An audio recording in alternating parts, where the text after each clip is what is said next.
Solution की concentration की अगर आप बात करते हैं तो सर ये तीन टाइप से निकाली जाती है। एक कि सॉल्यूट का मास कितना है और सॉल्यूशन का मास कितना है। तो पहला आ गया आपका क्या, mass by mass percent. Mass by mass percent, mass by mass percent से आप अगर सॉल्यूशन की कॉन्सेंट्रेशन निकालने पर आते हैं तो ऊपर लिखेंगे मास ऑफ सॉल्यूट, ऊपर लिखेंगे मास ऑफ सॉल्यूट और नीचे लिखेंगे mass of solution, mass of solution. बढ़िया।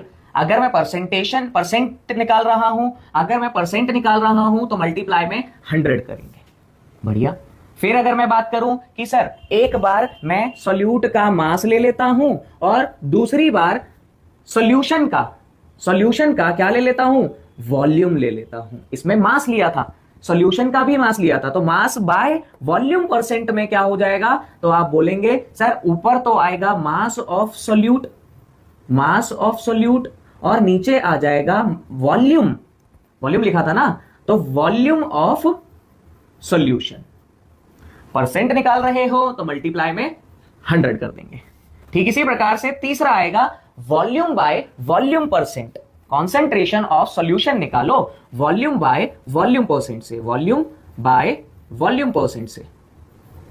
अगर मैं वॉल्यूम बाय वॉल्यूम परसेंट से निकालता हूं तो यहां दोनों तरफ क्या आ जाएगा, वॉल्यूम ऑफ सॉल्यूट और अपॉन में क्या आ जाएगा, वॉल्यूम ऑफ सॉल्यूशन।